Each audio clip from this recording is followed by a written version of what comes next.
Hello friends, मेरा नाम अब्दुल बासत और आप देख रहे हैं सालार एजुकेशन। आज के इस वीडियो में हम स्ट्रेंथ थ्योरीज को डिटेल में स्टडी करेंगे। Strength theories social structure theories के एक ग्रुप को कहा जाता है। हमारे पास तीन मेजर स्ट्रेंथ थ्योरीज हैं। पहली स्ट्रेंथ थ्योरी है मर्टन थ्योरीज ऑफ इकोनॉमी और दूसरी स्ट्रेंथ थ्योरी है इंस्टीट्यूशनल इकोनॉमी थ्योरी और the third one is general strength theory. इन तीन थ्योरीज में से पहली दो थ्योरीज को हम स्ट्रक्चरल या फिर मैक्रो लेवल स्ट्रेंथ थ्योरीज कहते हैं और जो थर्ड थ्योरी है यानी जनरल स्ट्रेंथ थ्योरी है, इसको हम इंडिविजुअल या फिर माइक्रो लेवल स्ट्रेंथ थ्योरी कहते हैं।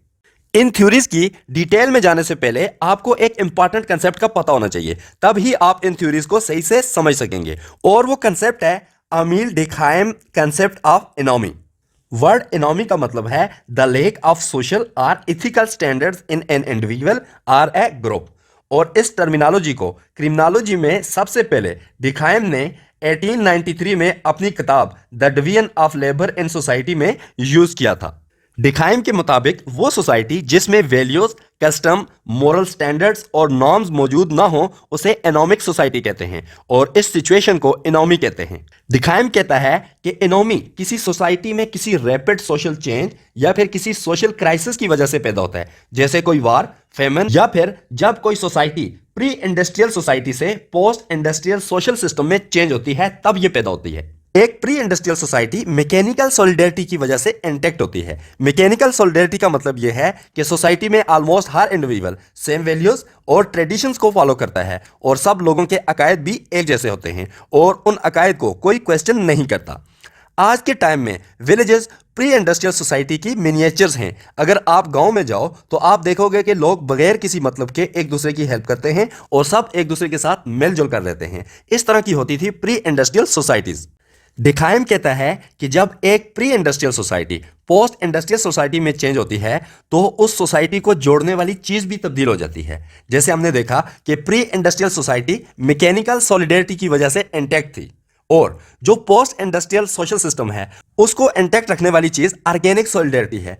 ऑर्गेनिक सॉलिडेरिटी का मतलब यह है कि लोग एक दूसरे के साथ किसी ना किसी मतलब के लिए जुड़े हुए हैं, यानी उनको दूसरों की सर्विसेज चाहिए और वो चीजें चाहिए जो दूसरे लोग ही बना सकते हैं।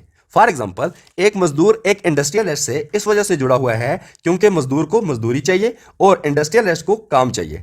इसी तरह एक स्टूडेंट दूसरे स्टूडेंट से इसलिए जुड़ा है क्योंकि उसे नोट्स चाहिए या फिर कोई और हेल्प चाहिए। इसी तरह हर रिलेशन की बुनियाद किसी ना किसी सर्विस पे है या फिर किसी ना किसी गुड पे है। आज के टाइम में पोस्ट इंडस्ट्रियल सोशल सिस्टम की एग्जांपल सिटीज हैं। इन सोसाइटीज में लोगों के दरमियान रिलेशंस बहुत ज़्यादा कमज़ोर होते हैं और इन सोसाइटीज में एक एनार्की की सी सिचुएशन होती है जिसे डिखाइम इकोनॉमी कहता है। जब एक सोसाइटी इकोनॉमिक हो जाती है और वो सोसाइटी पॉपुलेशन की ज़रूरियात और उनकी ख्वाहिशात को पूरा नहीं कर सकती, जिसकी वजह से लोग वेल्थ और प्लेजर के लिए अनकन्वेंशनल बिहेवियर अडॉप्ट करते हैं, जिनमें से एक बिहेवियर है क्राइम।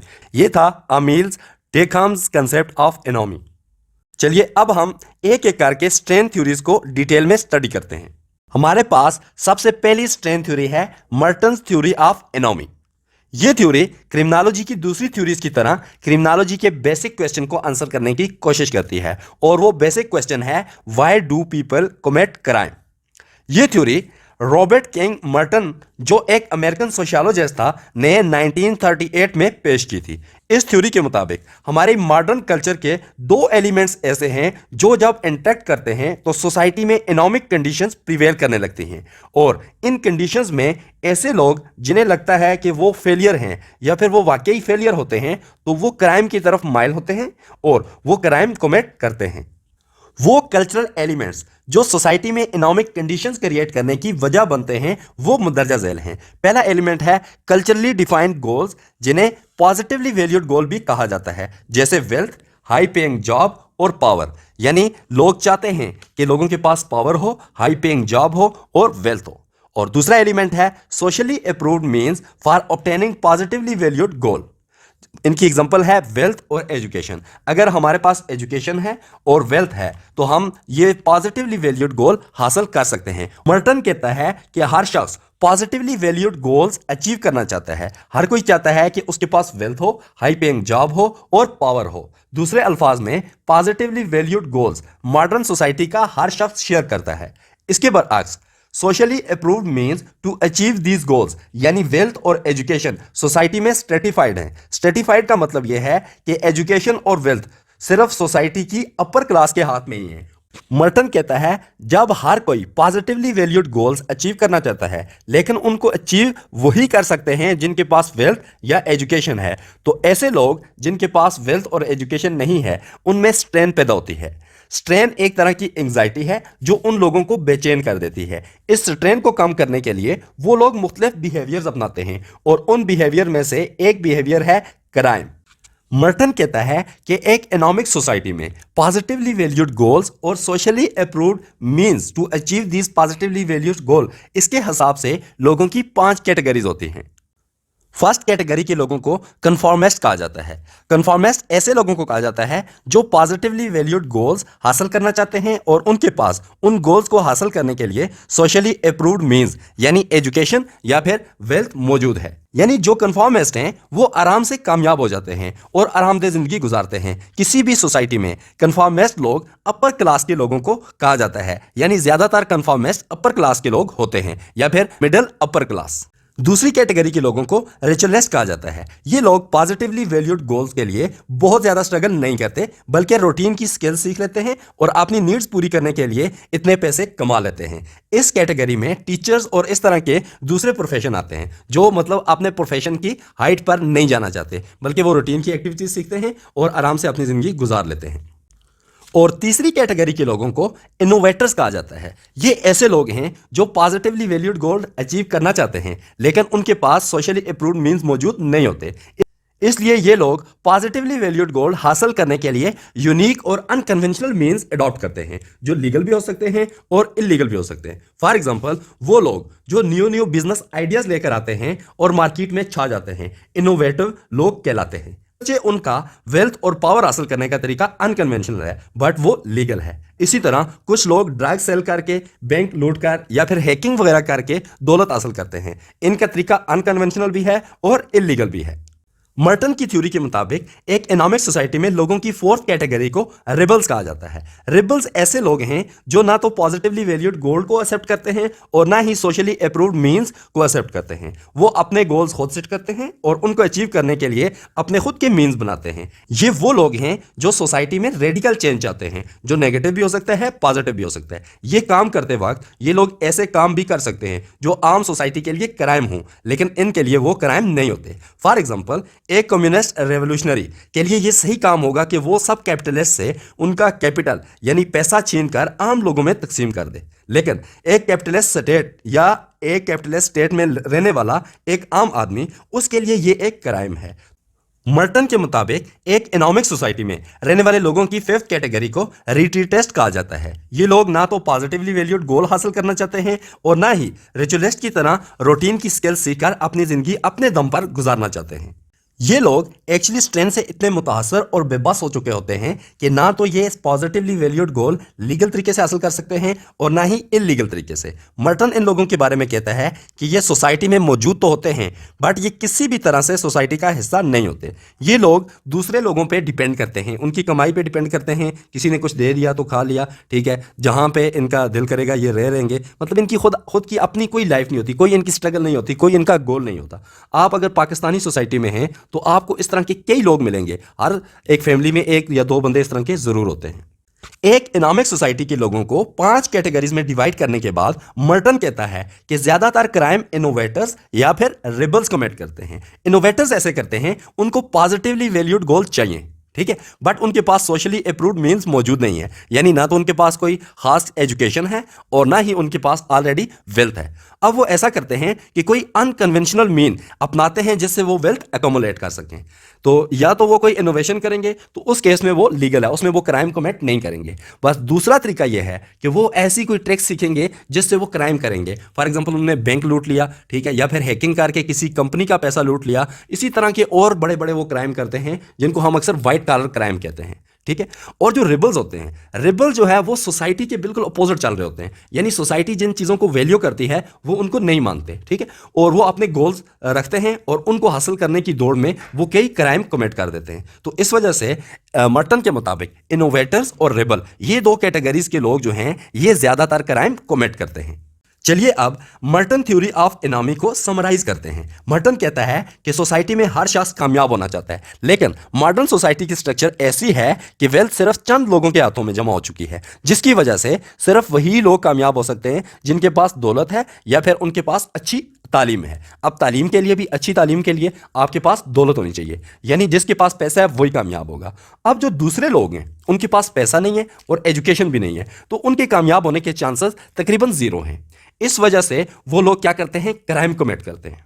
इसी वजह से इस थ्योरी को स्ट्रक्चरल थ्योरी कहा जाता है या फिर मैक्रो लेवल थ्योरी कहा जाता है। मैक्रो इसलिए कि सोसाइटी की स्ट्रक्चर की वजह से लोग क्राइम कमिट करते हैं। दूसरी इंपॉर्टेंट स्ट्रेंथ थ्योरी का नाम है इंस्टीट्यूशनल इकोनॉमी थ्योरी, जिसको IATB कहा जाता है। यह थ्योरी 1994 में मिशनर और रोजनफेल्ड ने अमेरिकन सोसाइटी के कंटेक्स्ट में प्रेजेंट की थी। मिशनर और रोजनफेल्ड के मुताबिक एक कैपिटलिस्ट सोसाइटी में हर शख्स अमेरिकन ड्रीम परस्यू कर रहा होता है, यानी हर शख्स किसी भी कीमत पर ज्यादा से ज्यादा मटेरियल वेल्थ अकोमुलेट करना चाहता है। यह थ्योरी कहती है कि कैपिटलिस्ट सोसाइटी की ये नेचर है कि उसमें इकोनॉमिक सक्सेस पर बहुत ज्यादा जोर दिया जाता है, यानी जिसके पास कैपिटल यानी वेल्थ है सोसाइटी में उसकी वैल्यू है, और जिसके पास कैपिटल नहीं है उसकी कोई वैल्यू नहीं है, उसे कोई मुंह नहीं लगाता। इसलिए हर शख्स वेल्थ अकोमुलेट करने की दौड़ में लगा हुआ है। और इंस्टीट्यूशन ऑफ सोशल कंट्रोल यानी कि फैमिली, स्कूल और रिलीजियस इंस्टीट्यूशन जो होती हैं वो कैपिटलिस्ट सोसाइटी में रहने वाले लोगों को उस पैसे की दौड़ से बाहर निकालने में फेल हो जाती हैं। जब ये इंस्टीट्यूशन फेल हो जाती हैं तो लोग इस दौड़ में दौड़ते चले जाते हैं और वो पैसा जमा करने के लिए कोई भी क्राइम कमिट कर सकते हैं। वो किसी का मर्डर कर सकते हैं, वो प्रोस्टिट्यूशन कर सकते हैं, वो कोई हैकिंग कर सकते हैं या कोई और किसी किस्म का क्राइम वो कर सकते हैं, क्योंकि उनको वेल्थ चाहिए। ऐसा कोई भी क्राइम वो नहीं छोड़ेंगे जिससे उन्हें वेल्थ मिलेगी। तो इस थ्योरी के मुताबिक असल प्रॉब्लम जो है वो कैपिटलिस्ट सोसाइटी ही है। तो इसलिए इस थ्योरी को हम स्ट्रक्चरल थ्योरी कहते हैं या फिर हम इसको मैक्रो लेवल स्ट्रेंथ थ्योरी कहते हैं।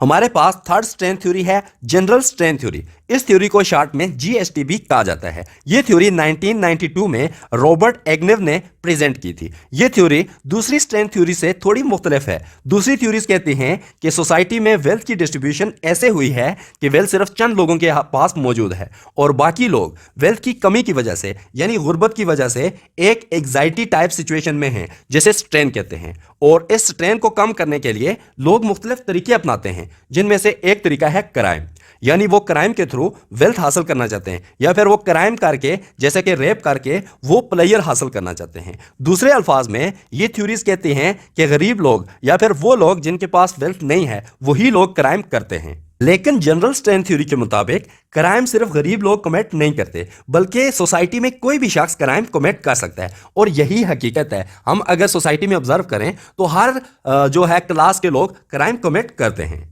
जनरल स्ट्रेंथ थ्योरी के मुताबिक स्ट्रेंथ सिर्फ वेल्थ की कमी की वजह से यानी गुर्बत की वजह से पैदा नहीं होती, बल्कि इसकी कई पर्सनल रीजन भी हो सकती हैं। इसलिए स्ट्रेंथ किसी भी शख्स में पैदा हो सकती है, चाहे वो किसी भी सोशल क्लास से ताल्लुक रखता हो, और वो क्राइम कमिट कर सकता है।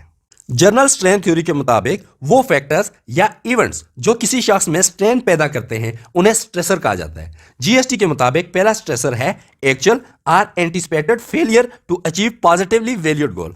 पॉजिटिवली वैल्यूड गोल वो गोल्स हैं जो सोसाइटी में हर शख्स चाहता है, जैसे वेल्थ, पावर और high paying jobs. Actual failure का मतलब यह है कि एक शख्स जो पॉजिटिवली वैल्यूड गोल परस्यू कर रहा था बट वो उन गोल को अचीव नहीं कर सका, तो इस केस में हम कहेंगे कि वो फेल हो चुका है और उसको हम कहेंगे फेलियर। इस केस में वो शख्स खुद भी अपने आप को फेलियर कंसीडर करेगा और सोसाइटी में दूसरे लोग भी उसे फेलियर ही कंसीडर करेंगे। इसके बरअक्स एंटिसिपेटेड फेलियर थोड़ा सा कॉम्प्लेक्स है। एंटिसिपेटेड फेलियर का मतलब यह है कि एक शख्स जो दूसरों की नजर में एक सक्सेसफुल शख्स हो लेकिन वो अपनी खुद की नजर में एक फेलियर हो, इसे कहते हैं एंटिसिपेटेड फेलियर। अगर हम सोसाइटी में देखें हमें कई ऐसे लोग मिलेंगे जो बड़े बड़े ओहदों पर बैठे हैं और उनके पास बहुत ज्यादा दौलत है, लेकिन वो अपने आप को एक नाकाम इंसान तस्वर करते हैं। ये एक्चुअल या एंटिसिपेटेड फेलियर एक शख्स में स्ट्रेंथ प्रोड्यूस करता है। GST के मुताबिक दूसरा स्ट्रेसर है the disjunction between expectations and achievement. कुछ लोग अपने आप को इसलिए फेलियर कंसीडर करते हैं क्योंकि जो उनकी एक्सपेक्टेशंस थी, उनकी अचीवमेंट उन एक्सपेक्टेशन से मैच नहीं कर रही। फॉर एग्जांपल, एक शख्स को साइंटिस्ट बनना था लेकिन वो सिंपल डॉक्टर बन गया और आजकल अपने क्लिनिक पर बैठकर मरीज चेक करता है। सोसाइटी में आम लोग उसे एक सक्सेसफुल आदमी समझेंगे और इस शख्स को भी ये पता होगा कि डॉक्टर बन जाना एक कामयाबी की अलामत है, लेकिन उसके अंदर स्ट्रेन इस वजह से पैदा होगी क्योंकि वो एक साइंटिस्ट नहीं बन सका, क्योंकि उसकी एक्सपेक्टेशन ये थी कि वो एक साइंटिस्ट बनेगा, बट वो क्या बन गया, एक डॉक्टर बन गया। तो अब यहां पे डिसजंक्शन है उसकी एक्सपेक्टेशन में और उसकी अचीवमेंट में, और ये डिसजंक्शन जो है उसके अंदर एक स्ट्रेन प्रोड्यूस करेगा। जीएसटी के मुताबिक थर्ड स्ट्रेसर है actual or anticipated removal of positive stimuli. अब पॉजिटिव स्टिमुलाई का ये मतलब है कि कोई पॉजिटिव शख्स या फिर कोई पॉजिटिव सिचुएशन आपकी लाइफ में मौजूद होना।